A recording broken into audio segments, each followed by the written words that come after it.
Most people believe influence is built through words, more explanation, more persuasion, more talking. They assume that if they just say it better, say it longer, say it louder, they will finally be understood, respected, followed. But in reality, the opposite pattern quietly shapes how humans respond. The more you speak, the less each word tends to carry weight. And the less you speak, when done with precision, the more attention gathers around what remains. This is not about silence for the sake of silence. It is about restraint with purpose. There is a difference. Because speaking less does not automatically make someone influential. But speaking with intention, with control, with clarity, while removing everything unnecessary, changes how others perceive, process, and remember what you say. You've likely experienced this without fully analyzing it. In a group conversation, there is often one person who talks continuously.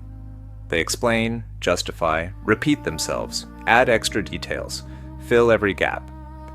At first, they may seem confident, but over time, something shifts. Attention drifts. Their words begin to blend together. People stop reacting with the same level of engagement. Not because the content is always wrong, but because the delivery lacks structure, restraint, and timing. Now contrast that with someone else in the same room. They speak less, they listen longer, they pause before responding, and when they do speak, they don't rush. Their sentences are shorter, more deliberate. They don't try to cover everything, only what matters. And because of that, something subtle happens. People lean in, not physically, but mentally. Attention sharpens. Their words are processed differently. Not because they are louder, not because they are more aggressive, but because they are more controlled. This is where influence begins to shift. Not through force, not through dominance, but through precision. Most people underestimate how much communication is shaped by absence rather than presence. What you choose not to say often shapes perception just as much as what you do say. Sometimes more, because the human mind fills gaps. It assigns meaning to pauses. It evaluates confidence through restraint. It often trusts clarity over volume. When someone speaks excessively, it can signal uncertainty, even if the intention is to be helpful. When someone speaks concisely, it tends to signal control, even if they are still thinking through the situation. These are not guarantees, but they are patterns that appear often enough to matter. And once you begin to see them, it becomes difficult to ignore them. The instinct to over-explain usually comes from a good place. A desire to be understood, a desire to avoid misunderstanding, a desire to make sure nothing is missed. But in practice, it often produces the opposite effect, because too much information reduces clarity, too many words dilute the message, too much talking removes space for others to engage, and influence requires engagement, not just expression. If people are not mentally involved in the conversation, your words pass through without impact. Speaking less creates that involvement. It allows space for others to think, space for others to respond, space for your words to land. This is not about withholding information in a manipulative way. It is about structuring communication so that it can actually be received. Because influence is not measured by how much you say. It is measured by how much is understood, remembered, and acted upon. And understanding rarely increases with excess. It tends to improve with clarity. Clarity often comes from reduction. This is where discipline enters the equation. Not discipline in the sense of restriction for its own sake, but discipline as a form of precision. The ability to remove what is unnecessary. The ability to tolerate silence without rushing to fill it. The ability to trust that fewer words, if chosen carefully, can carry more meaning. This is uncomfortable at first, because silence can feel like a loss of control. It can feel like an unfinished thought. It can feel like risk. What if they misunderstand? What if they assume something incorrect? What if they expect more explanation? These are valid concerns. But over time, something becomes clear. Over-explaining does not eliminate misunderstanding. It often introduces new forms of it, because when people receive too much information at once, they do not process all of it equally. They select fragments. They interpret selectively. And sometimes they focus on the least important parts. Speaking less reduces this noise. It directs attention. It makes your message easier to follow, easier to recall, easier to respect. There is also a deeper layer to this, one that goes beyond communication technique. When you speak less, you begin to observe more. You notice tone, timing, reactions. You detect patterns in how people respond, not just to you, but to others. You start to understand that influence is not about inserting yourself into every moment. It is about choosing the right moments. And this choice requires awareness. Awareness requires space. Space requires restraint. This is why people who speak less, intentionally, not passively, often appear more grounded, more composed, more certain, not because they know everything, but because they are not trying to prove everything. There is a difference. And others can sense it, even if they cannot fully explain it. This does not mean becoming distant. It does not mean becoming silent in every situation. It means becoming selective, knowing when to speak, knowing when to stop, knowing when a sentence is complete, even if there is more you could add.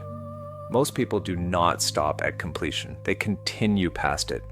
They add just one more point, then another clarification, then a final example.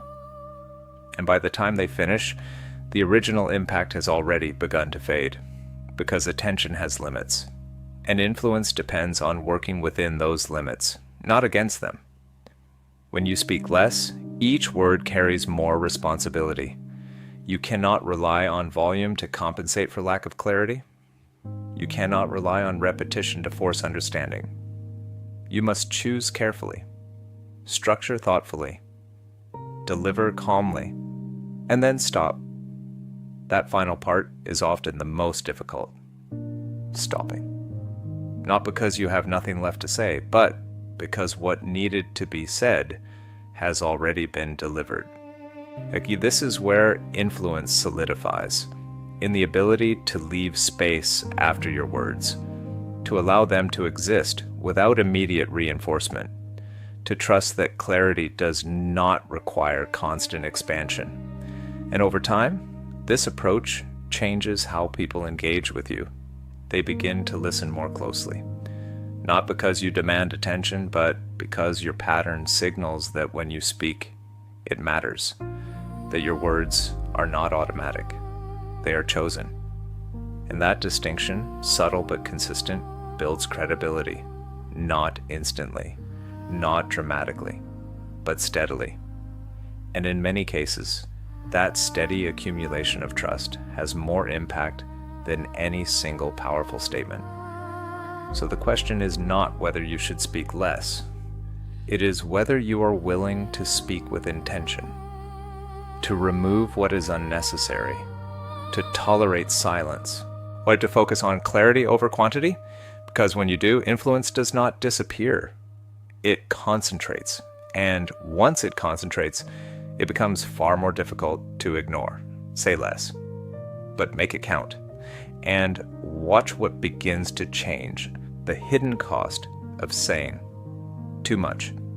There is a moment in almost every conversation where influence is either strengthened or quietly weakened. It rarely looks dramatic. There is no visible shift, no clear signal, but something changes. And in many cases, that moment happens right after someone says more than they needed to. At first, the conversation feels natural. You explain your point. You give context. You add a detail to make sure it's understood. Then, another detail, just to be safe. Then, a clarification, because you want to avoid confusion. And without realizing it, the original message begins to lose its structure, not because it was incorrect, but because it was buried. This is one of the most common communication patterns that reduces influence without people noticing. It is not a lack of intelligence. It is not a lack of effort.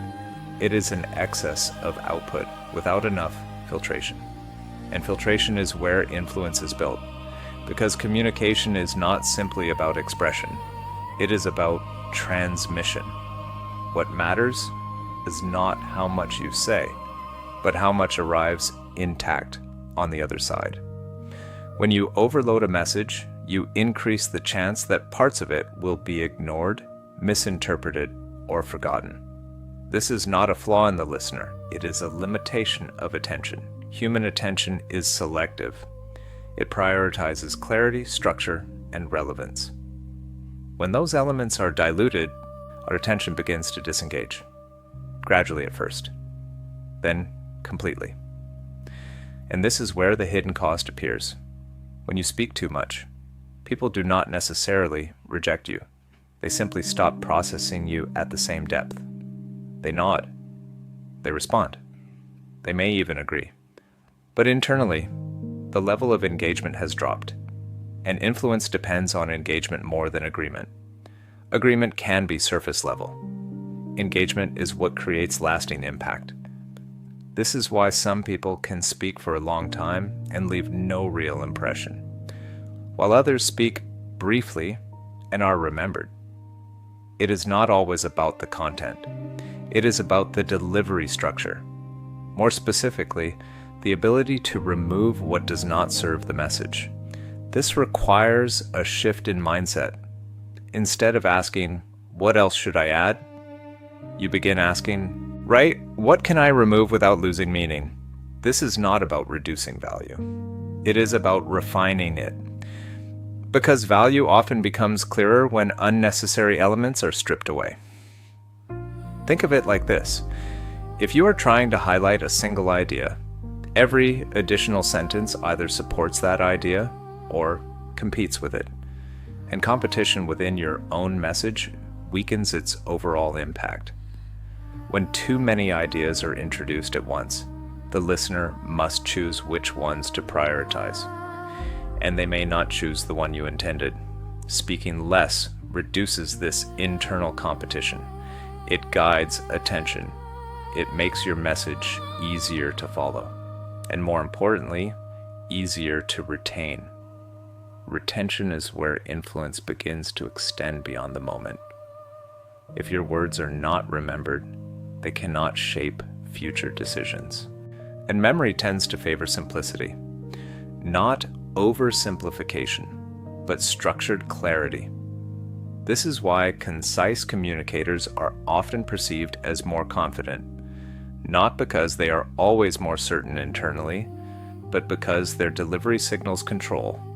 They do not appear to be searching for the right words in real time. They appear to have already filtered their thoughts, even if that process happened quickly, even if it is still being developed. The perception matters, because perception shapes how seriously your message is taken. Again, this is not about creating an image. It is about aligning your communication with how attention and memory function. When you speak with restraint, your words are easier to process. When they are easier to process, they are more likely to be respected. And this does not mean every message must be short. Some ideas require depth. Some conversations require exploration. But even in those cases, structure matters more than volume. You can speak at length without losing influence, if what you say is organized, intentional, and paced. The problem is not length alone. It is unfiltered length, unstructured expansion, reactive speaking instead of deliberate communication, and this pattern often begins with discomfort. Silence appears, a pause in the conversation. And instead of allowing it to exist, many people feel the need to fill it. They add more words, not because they are necessary, but because the silence feels incomplete. But silence is not a problem to solve. It is a tool. When used correctly, it enhances what was just said. It gives the listener time to process, as it creates contrast, and contrast increases attention. If everything is continuous, nothing stands out. But when speech is balanced with pauses, key points become more visible, more distinct, more memorable. This is one of the simplest ways to increase influence, yet it is often ignored, because it requires restraint, and restraint requires confidence. Not loud confidence, not performative confidence, but quiet confidence. The kind that does not depend on constant output. The kind that allows space without losing composure. This is developed over time, not by forcing silence, but by becoming comfortable with it, by recognizing that a pause does not weaken your position. In many cases, it strengthens it. It signals that you are not rushing, that you're thinking, that your words are chosen, not automatic. With this perception changes how others engage with you. They become more attentive, more patient, more responsive, because your communication pattern invites it. It does not overwhelm it. Another hidden cost of saying too much is that it reduces curiosity. When everything is explained in full detail, there is nothing left for the listener to explore. No space for interpretation. No reason to ask questions. And questions are a form of engagement. They indicate interest. They create dialogue. When you leave some space, when you say enough but not everything, you allow curiosity to form. Not confusion, but curiosity. There is a difference. Confusion comes from lack of clarity. Why? Curiosity comes from structured incompleteness. One pushes people away, the other draws them in. This is a subtle but important distinction, because influence is not just about delivering information. It is about creating a dynamic where others want to engage with that information, where they feel involved in the process. Not just passive recipients. Speaking less supports this dynamic. It invites participation. It creates room for response. And over time, this changes the rhythm of your conversations. They become more balanced, more interactive, more effective. You are no longer carrying the entire exchange. You are guiding it. And guidance requires less force than control. It relies on direction, not volume. This is where many people begin to notice a shift, not immediately, but gradually. They find that conversations feel lighter, more efficient, less exhausting, because they are not constantly trying to maintain momentum through words. And they are allowing the structure of the conversation to support itself. And in that structure, influence becomes more stable, less dependent on effort, more aligned with clarity. This does not mean you will always say the perfect amount. There will be moments of over-explanation, moments where you realize afterward that you could have said less. That is part of the process. What matters is awareness, not perfection. Each time you notice the pattern, you refine it. You begin to recognize the point where your message is complete, and you practice stopping there, even if it feels slightly uncomfortable, even if you are tempted to add more, because that moment, right at completion, is where influence is strongest, before dilution begins, before attention starts to drift. Learning to stop at that point is a skill, like one that requires observation, patience, and discipline. But once developed, it changes how your words are received. They carry more weight, more clarity, more presence. Not because you are saying something extraordinary every time, but because you are no longer burying what matters under what does not. And that shift from excess to precision is where speaking less begins to transform into influencing more. Silence as a strategic advantage. Silence is often misunderstood. It is commonly associated with hesitation, uncertainty, or lack of contribution. In many environments, especially fast-paced ones, the person who speaks quickly and frequently is assumed to be more engaged, more knowledgeable, more capable. But this assumption does not always hold under closer examination, because silence, when used intentionally, is not absence. It is positioning. It is control over timing. It is the decision to observe before responding, to process before expressing, to choose the moment rather than react to it.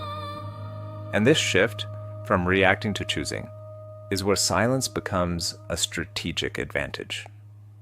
Most conversations move at a predictable rhythm. Someone speaks, another responds. The exchange continues, often without interruption. In this rhythm, speed is rewarded. Quick answers are interpreted as confidence. Immediate responses are seen as competence. But there is a hidden trade-off. When you respond too quickly, you often respond with the first version of your thought, not the best one. You bypass filtration. You skip refinement. And while this may maintain conversational flow, it can reduce the quality and impact of what you say. Silence interrupts this automatic pattern. It creates a pause between stimulus and response. In that pause, something important happens. You gain perspective. You consider context. You choose your words instead of defaulting to them. This does not mean every response must be delayed. It means you develop the ability to pause when it matters, to slow down when the situation requires clarity, to resist the pressure of immediacy, because not every question demands an instant answer. Not every comment requires immediate reaction. In many cases, taking a brief moment before speaking increases the likelihood that your response will be more precise, more relevant, and more effective. This pause can be subtle, a second or two, sometimes slightly longer, but its impact is disproportionate because it changes how your response is perceived. Instead of sounding reactive, it sounds considered. Instead of appearing rushed, it appears deliberate. And deliberateness often signals confidence, not because it proves certainty, but because it shows you are not dependent on speed to maintain presence. This distinction matters. People tend to trust communication that feels stable, measured, grounded, and silence contributes to that stability. It removes the sense of urgency. It slows the interaction just enough to allow clarity to emerge. There is also another layer to this. When you pause before responding, you subtly shift the dynamic of the conversation. You create space not just for yourself, but for the other person. Sometimes, after you pause, they continue speaking. They expand on their original point, or they clarify something they had not fully expressed. They reveal additional context. And in doing so, they provide you with more information than you would have had if you responded immediately. This is one of the most underutilized advantages of silence. It encourages others to elaborate, not through pressure, but through space. And when people feel that space, they often fill it, not because they are forced to, but because they are processing their own thoughts in real time. By allowing that process to unfold, you gain a deeper understanding of their perspective. And with that understanding, your response becomes more aligned, more relevant, more effective. This is not about extracting information. It is about allowing communication to develop naturally, without interruption, without premature conclusions, without rushing toward resolution before the full picture is visible. Silence supports this development. It acts as a buffer against impulsive reactions. It creates a moment of clarity before expression. And over time, this pattern changes how you engage with conversations. You become less reactive, more observant, more selective. You begin to notice not just what is being said, but how it is being said. The tone, the pacing, the pauses. These elements carry meaning, often as much as the words themselves. When you are constantly speaking, you miss these signals. When you create space, you begin to detect them, and this detection improves your ability to respond effectively, not by predicting behavior, but by increasing awareness. Awareness of context, awareness of emotional tone, awareness of subtle shifts in the interaction. This awareness is a form of influence, not because it gives you control over others, but because it allows you to align your communication with the reality of the moment, instead of imposing a response that may not fit. Another important aspect of silence is its role in emotional regulation. In moments of tension, disagreement, or pressure, the instinct to respond quickly becomes stronger. There is a desire to defend, to clarify, to correct. And in that urgency, responses can become less precise, more reactive, sometimes more intense than necessary. Silence interrupts this escalation. It gives you time to stabilize your internal state, to separate reaction from response, to ensure that what you say is aligned with your intention, not just your immediate emotion. And this does not mean suppressing emotion. It means managing expression, choosing when and how to communicate in a way that maintains clarity and respect.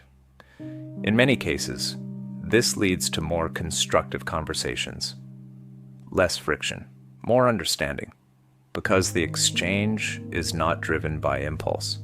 It is guided by intention. Silence also changes how your words are received. When someone speaks continuously, their words tend to blend together. There is little distinction between one point and the next. But when speech is interspersed with pauses, each statement stands on its own. It has space to be recognized, to be processed, to be remembered. This is similar to how emphasis works in writing. Spacing, structure, and pacing determine how information is absorbed. In spoken communication, silence plays that role. It separates ideas, it highlights key points, it creates rhythm, and rhythm influences retention. When your communication has rhythm, it becomes easier to follow, more engaging, more impactful. This does not require dramatic pauses or exaggerated timing.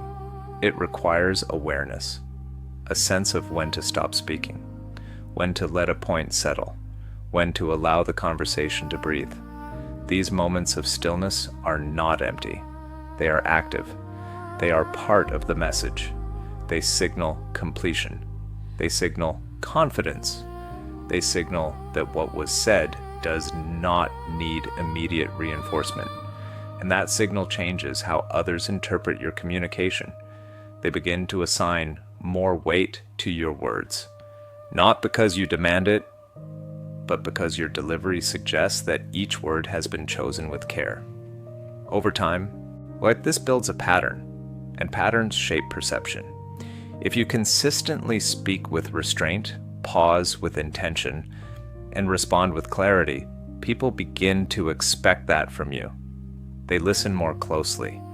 They anticipate that when you speak, it will be worth processing. This expectation increases your influence, not through force, but through consistency. However, it is important to recognize that silence must be intentional to be effective. Passive silence, where nothing is contributed at all, can lead to disengagement. It can create confusion about your perspective. The goal is not to withdraw.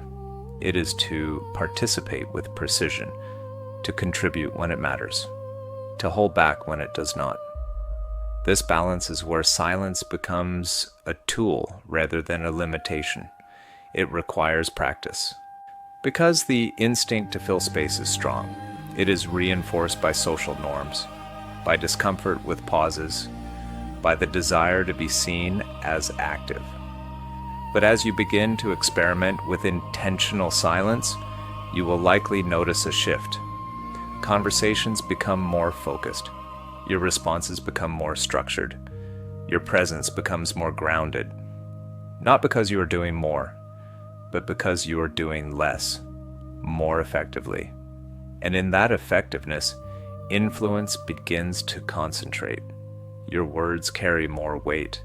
Your pauses carry meaning. Your presence becomes more noticeable, not through volume, but through control. This is the paradox. By speaking less, you do not disappear. You become more defined, more precise, more impactful. And over time, this precision shapes how others engage with you. They begin to match your pace. They become more thoughtful in their responses. The conversation itself becomes more deliberate, more aligned, because you have introduced a different rhythm, one that values clarity over speed, presence over noise, and intention over impulse. Silence, in this way, is not a gap in communication. It is a form of communication, one that, when used with awareness, strengthens everything that follows it. Precision, the architecture of influential speech. Speaking less is not the final goal. It is the entry point. What gives that restraint its power is what replaces the excess. Precision. Without precision, speaking less can feel incomplete. With precision, it becomes effective. Because precision transforms communication from a stream of thoughts into a structured transmission. It ensures that what you say is not only heard, but understood, retained, and respected. Most people do not struggle with having ideas. They struggle with organizing them in a way that others can process easily. This is where communication often breaks down. Not at the level of intelligence, but at the level of structure. When thoughts are expressed without structure, they tend to come out in fragments, partially formed sentences, shifting directions, unclear priorities. The listener must then work to assemble the meaning, and the more effort required, the less likely full understanding becomes. Precision removes this burden from the listener. It does the work in advance. It organizes the message before it is delivered, so that when it is spoken, it arrives with clarity.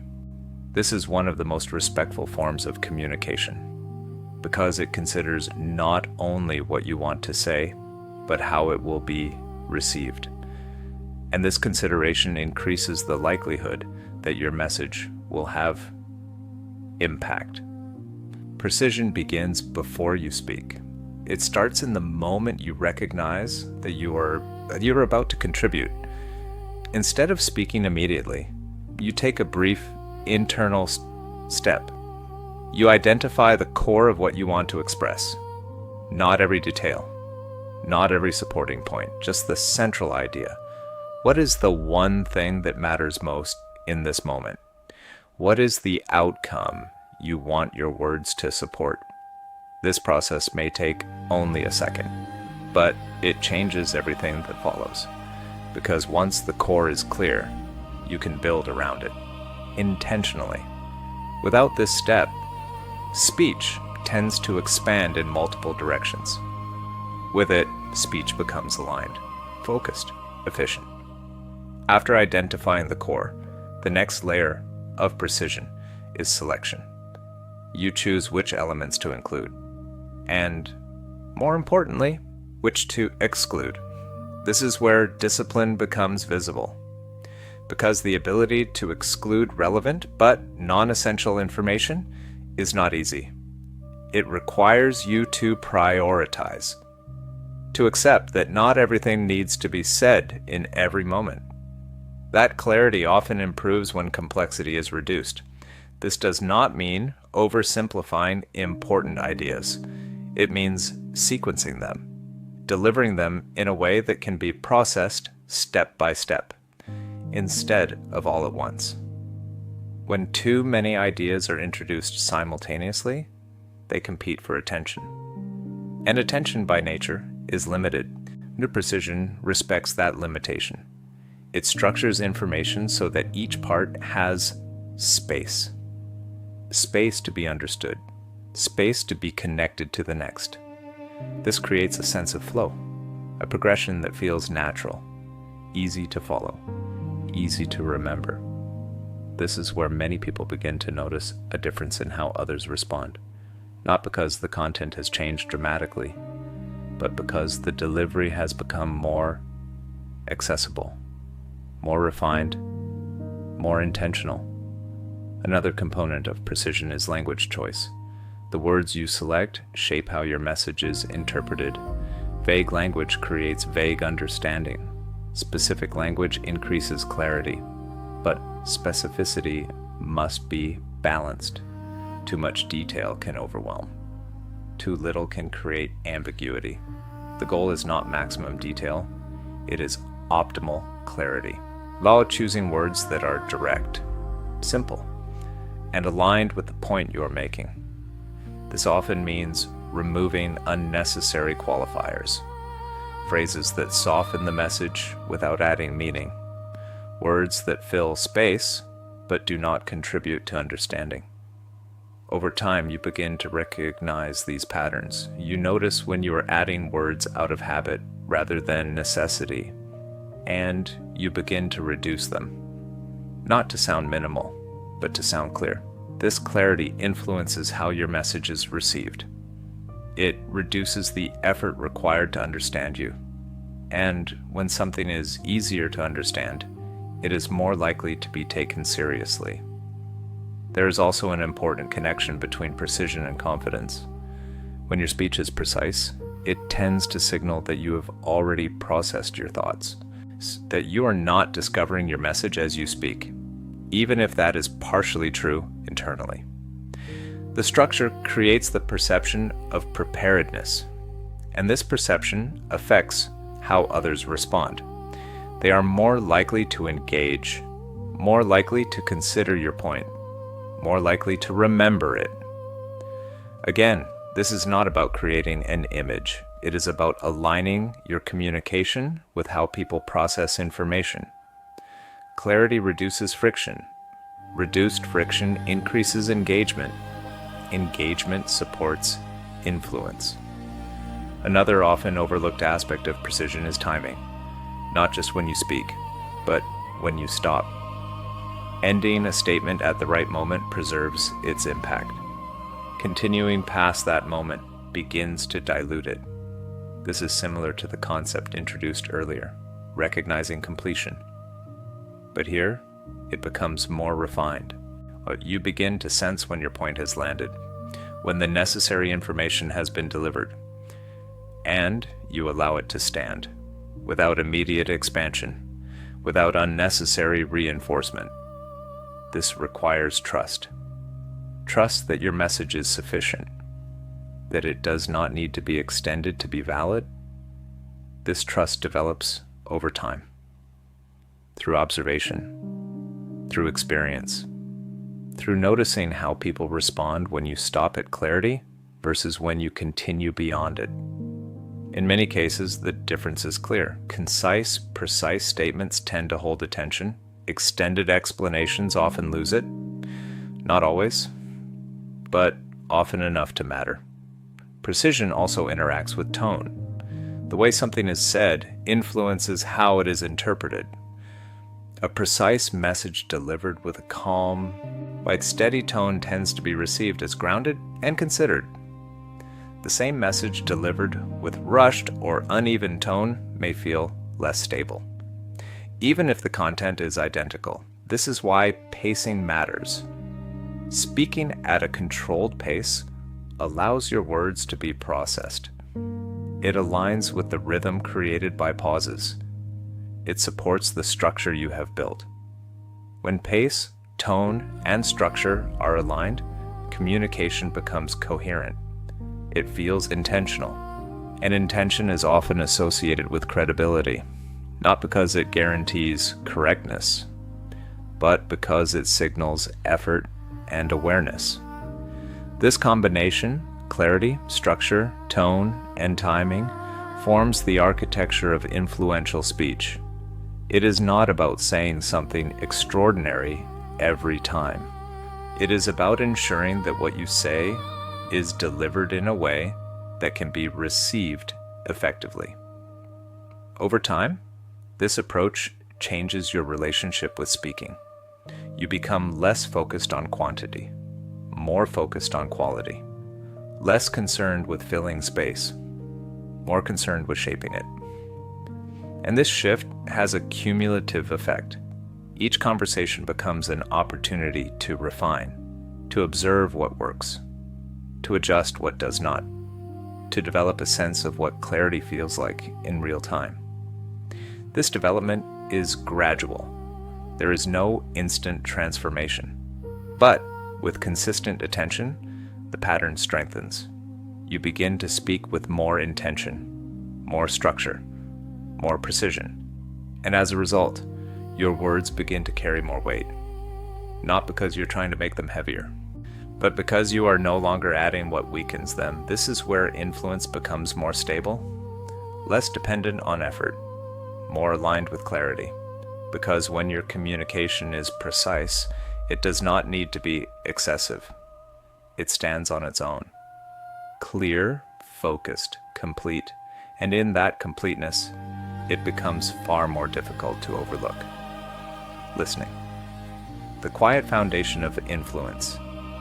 Most people approach communication as if speaking is the primary skill. They focus on what to say, how to present it. But influence does not begin when you speak.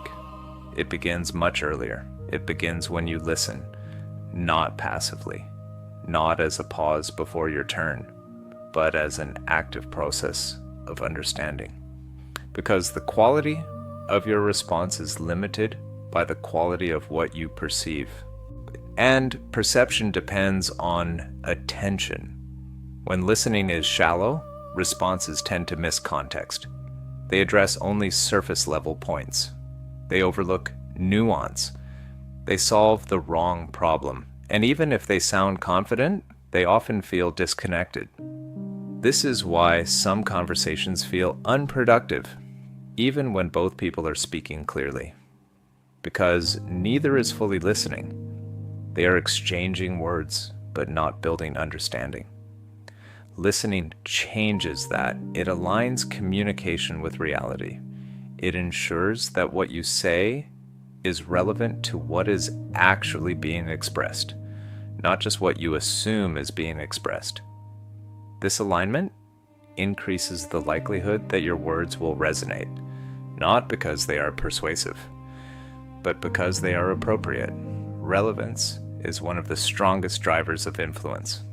When people feel understood, they become more receptive. Not automatically, not in every case, but often enough to matter. And understanding is communicated less through speaking and more through listening. However, effective listening is not simply remaining silent while someone else talks. It is a structured form of attention. It involves observing multiple layers at once. The words themselves, the tone, the pace, the pauses, the emphasis. These elements provide information, not hidden meaning, but contextual meaning. They help you understand not just what is being said, but how it is being experienced. For example, two people may express the same idea, but one does so calmly, with measured pacing.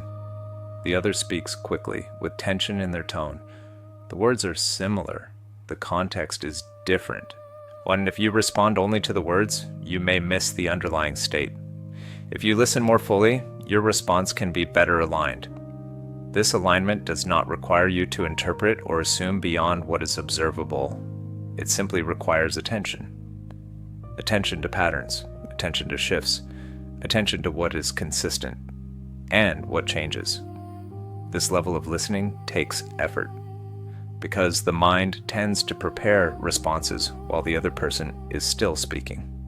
It anticipates, it formulates, it plans, and in doing so, it divides attention. Part of you is listening, part of you is preparing, and the result is often incomplete perception.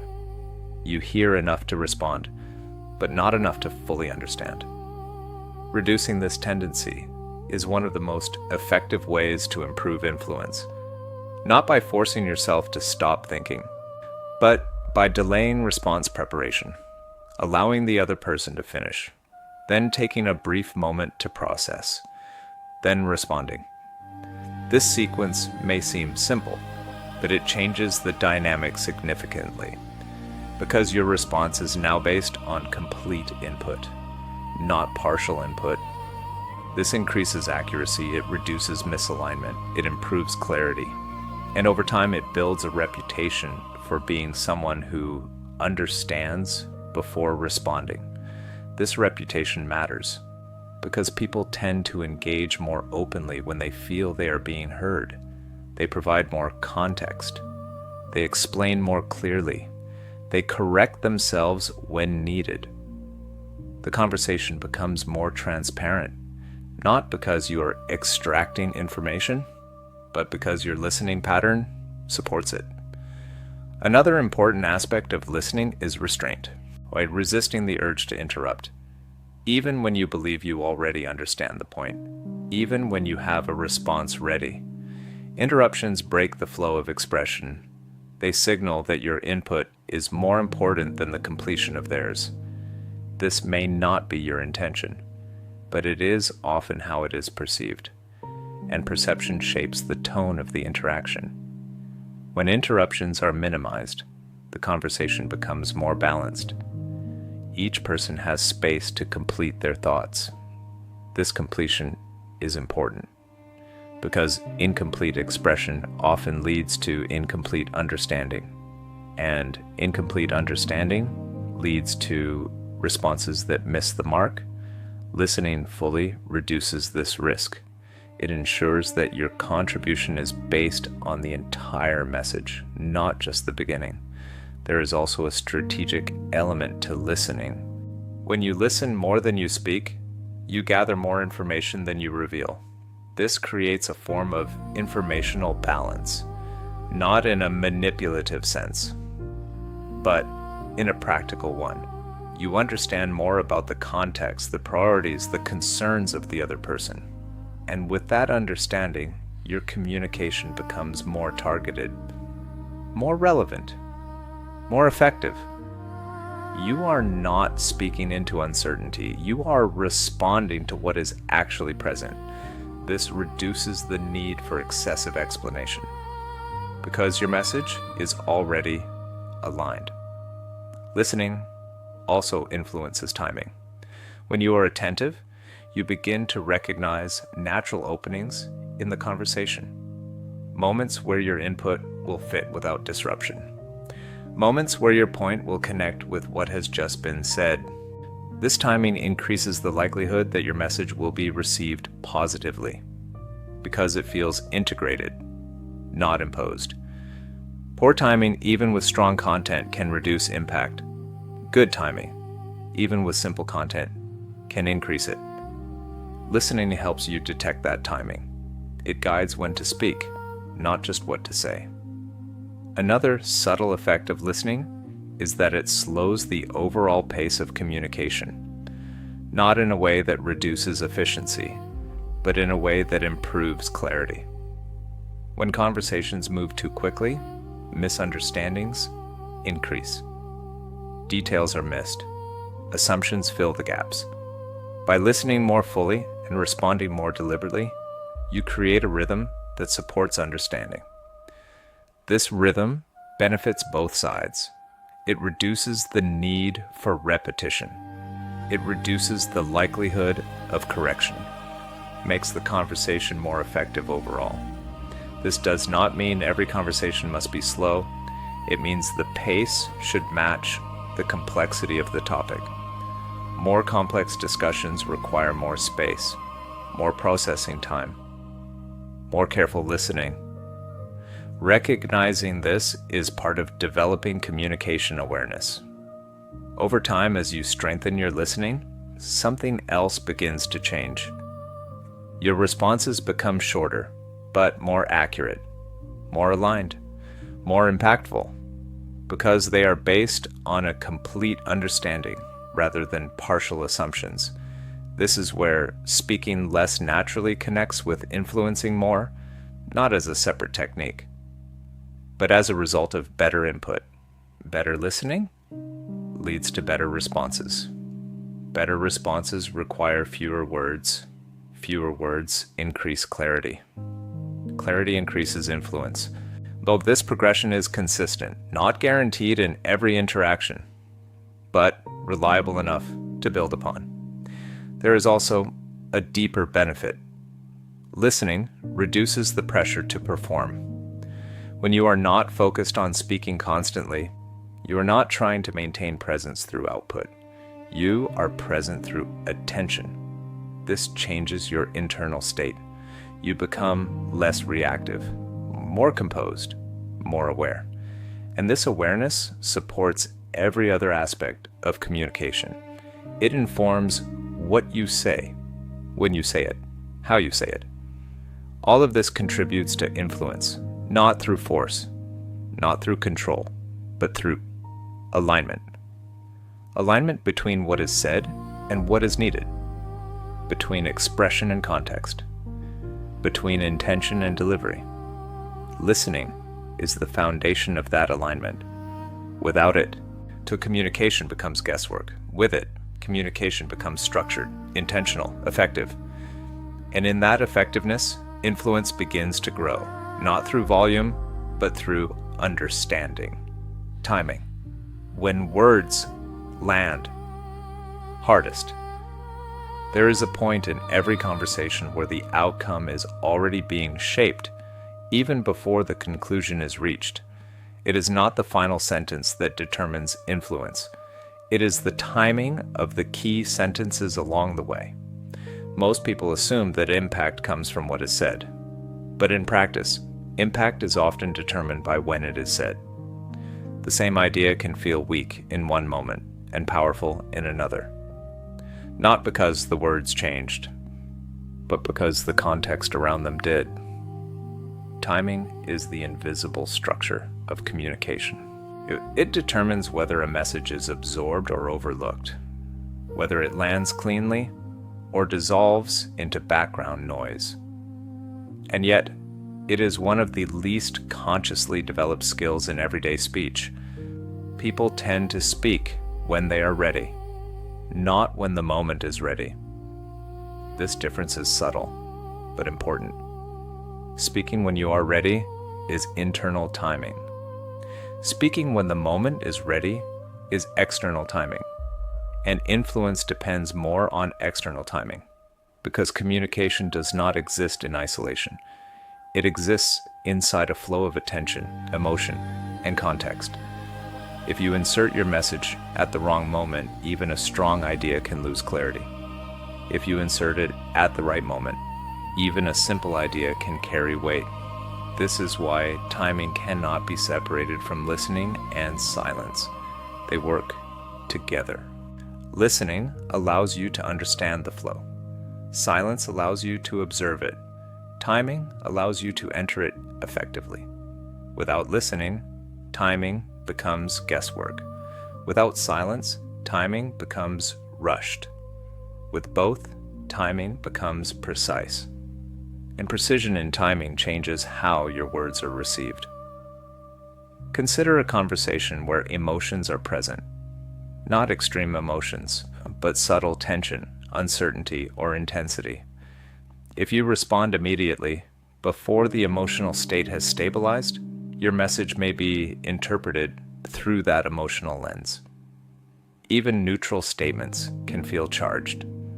But if you wait slightly, allowing a brief pause for the emotional wave to settle, your words are more likely to be received in their intended form.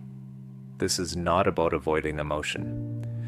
It is about recognizing that emotion influences interpretation, and timing affects how much influence emotion has over the moment. This is one of the reasons pauses are powerful. A pause is not emptiness. It is adjustment time. It allows the environment of the conversation to shift. It gives space for processing. And in that space, meaning becomes clearer. When you speak too quickly after a strong statement, whether yours or someone else's, you reduce that processing space. The message may still land, but not fully, not cleanly. Timing also influences emphasis. When you want a point to matter, the moment you choose to deliver it matters as much as the point itself. If everything is said at the same pace, with the same weight, nothing stands out. But when timing is adjusted, when you slow down before a key idea, when you pause slightly before or after it, the mind registers importance, not consciously, but structurally. It recognizes contrast, and contrast creates attention. Attention creates retention. Retention supports influence. This is why some speakers naturally feel more impactful, even when their language is simple. They understand rhythm. They understand when to slow down, when to pause, when to continue. Not as a technique, but as a sensitivity to timing. This sensitivity develops through observation, not theory. By noticing how conversations change when you adjust your response timing, when you wait a little longer before replying, when you allow silence to extend slightly beyond comfort, when you introduce your point after the other person has fully completed theirs, not halfway through. And these adjustments may seem small, but they accumulate. And over time, they change how your communication is experienced. Another dimension of timing is interruption, not in the obvious sense of cutting someone off, but in the subtle sense of entering too early. Sometimes, even when you do not interrupt directly, responding too quickly can interrupt the natural completion of thought. The other person may still be forming their idea internally, and your immediate response can shift the direction prematurely. By allowing completion, you respect the full formation of thought, and in doing so, you gain a more accurate foundation for your response. This improves alignment, because you are not responding to an unfinished version of the idea. You are responding to the complete version. Your timing also affects persuasion, not in a manipulative sense, but in a cognitive sense. People are more receptive when they are not overloaded, when their attention is not divided, when they are not still processing multiple inputs at once.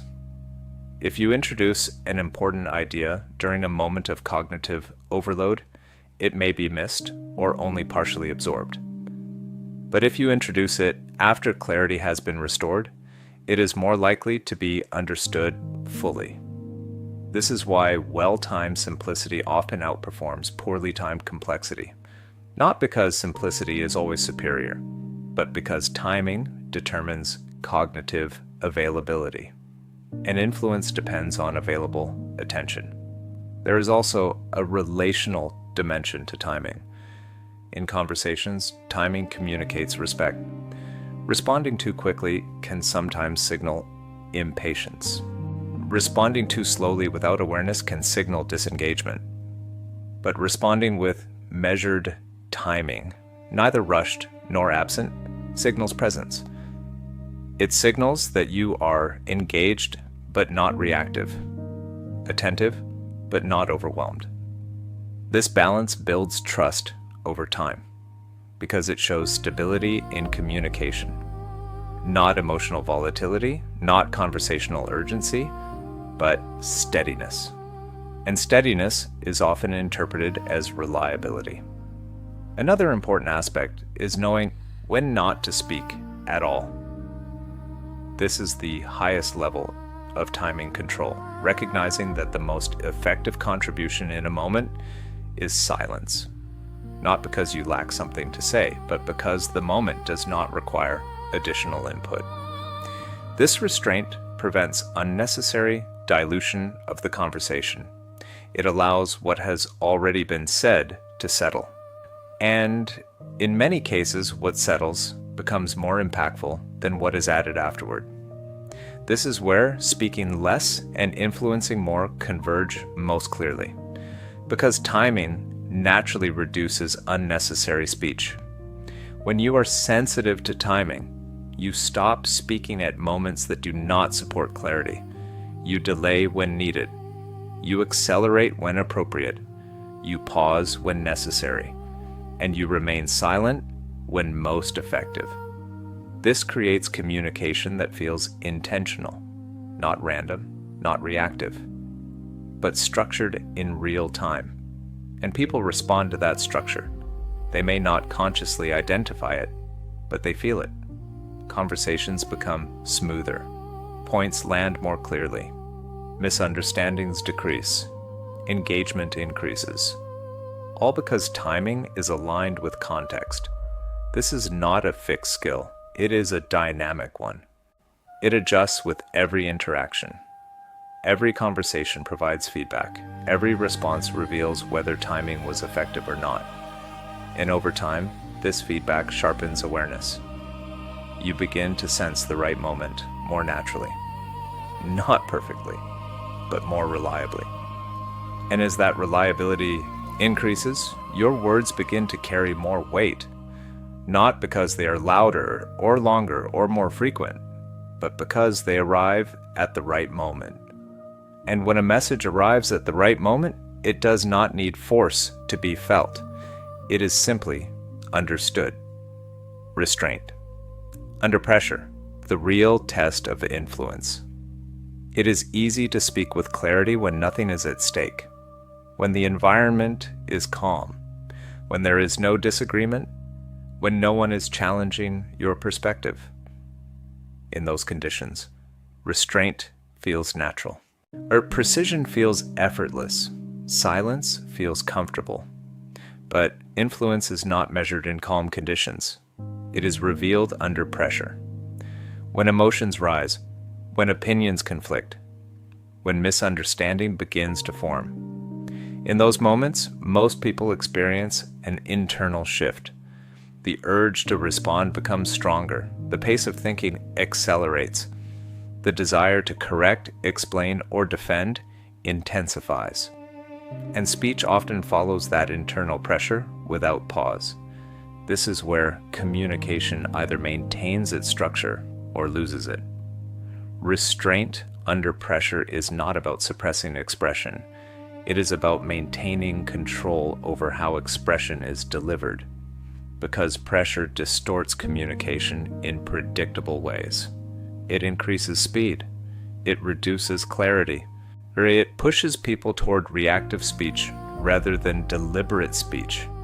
And reactive speech often carries more volume than precision, more emotion than structure, more urgency than alignment. The challenge is not the presence of pressure. The challenge is how you respond to it. Influence becomes more stable when you develop the ability to slow down internally, even when external conditions are accelerating. This is not a visible skill at first. It is internal regulation, a pause that happens before words form, a moment of separation between impulse and expression.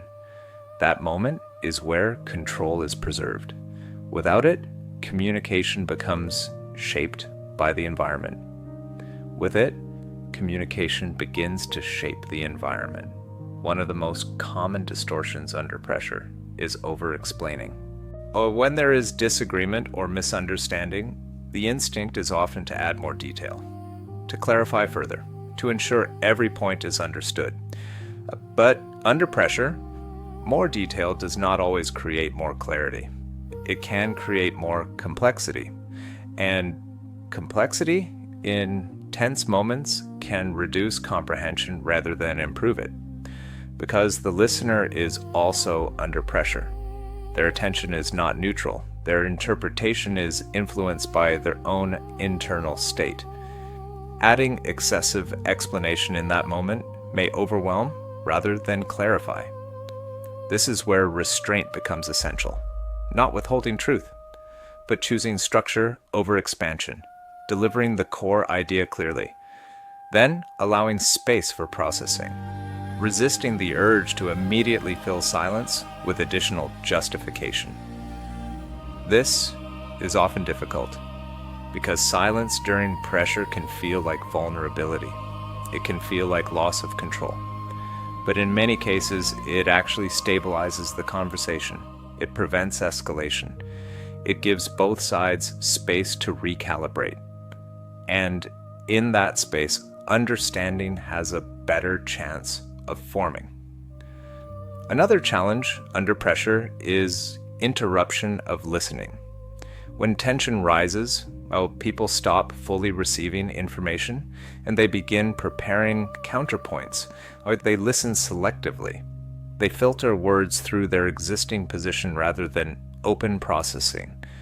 If you respond in the same state, the conversation becomes competitive rather than constructive, each side speaking past the other, not toward understanding, but toward response.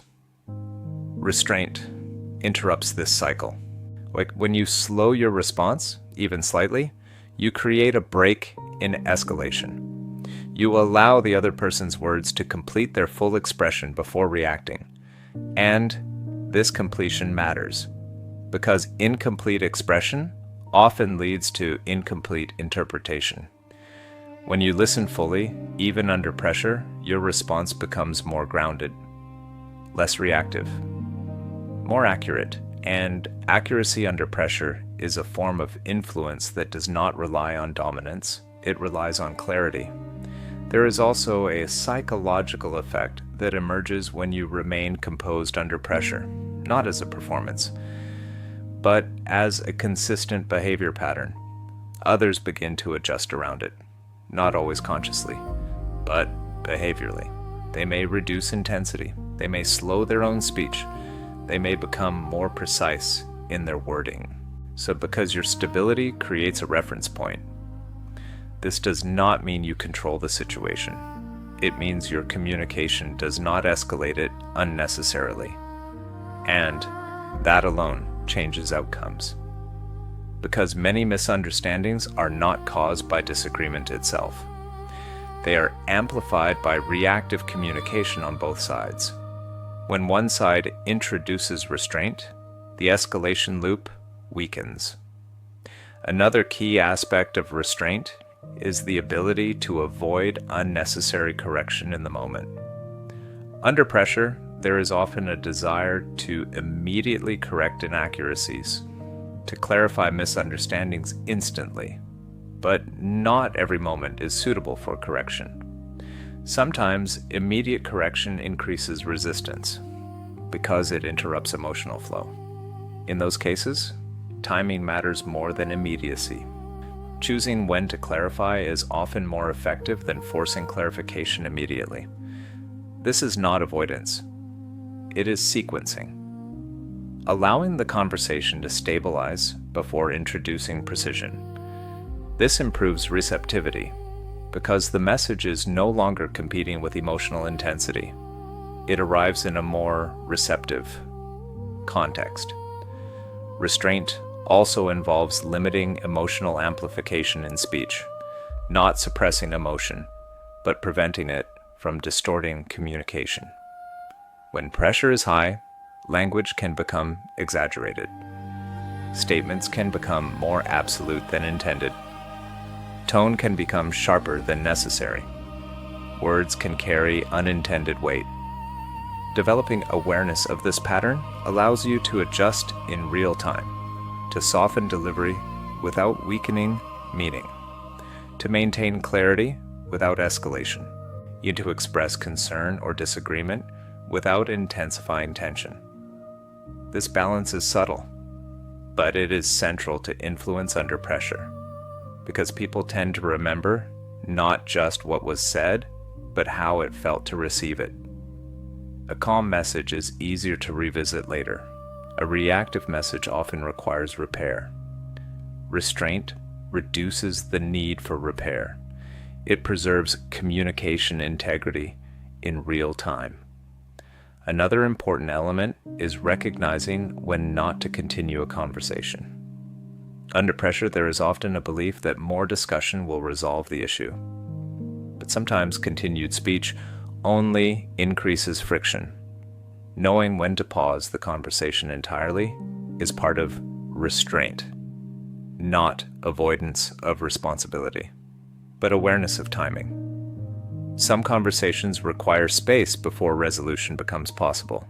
Or forcing resolution in a moment of tension can reduce long-term clarity. Stepping back temporarily allows both sides to regain perspective.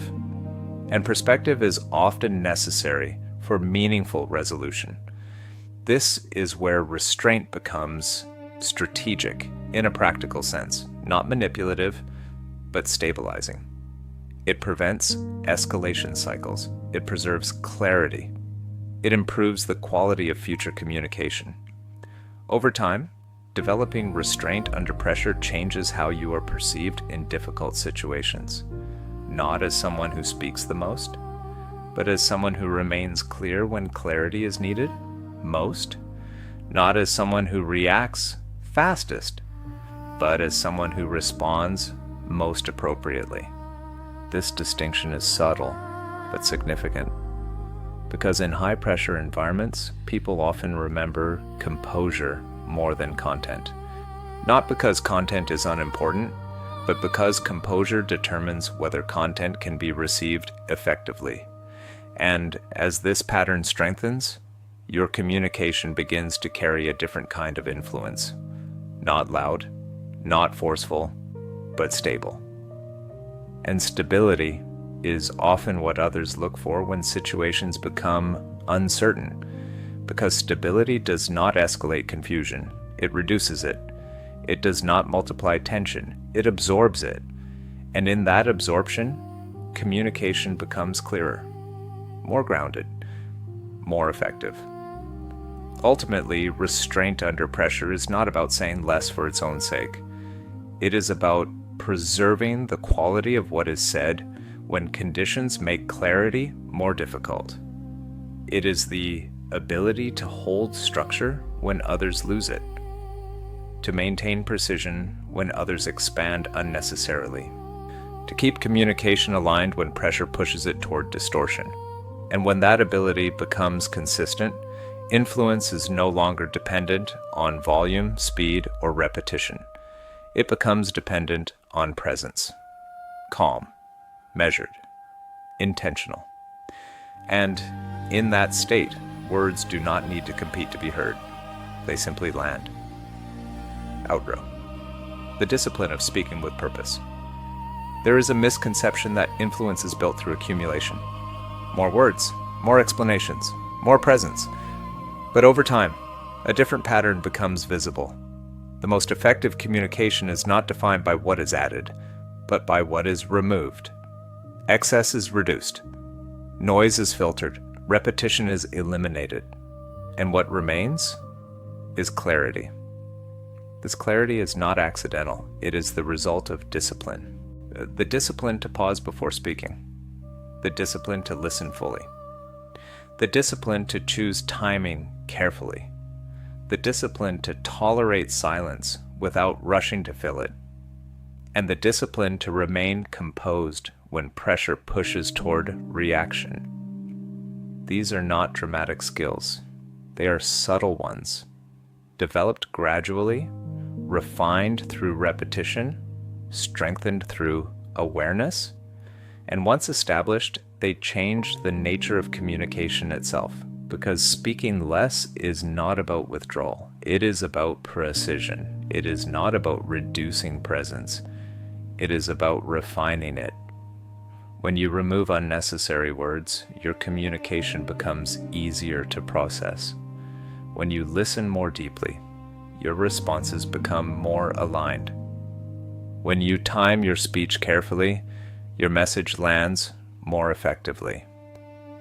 And when you remain restrained under pressure, your words retain their structure even in difficult moments. None of this requires dominance. None of this requires force. It requires attention and consistency. Over time, people begin to notice something subtle but important. Not that you speak the most, not that you speak the least, but that when you speak, it carries clarity. And clarity, when experienced repeatedly, builds trust. Not instantly, not dramatically, but steadily.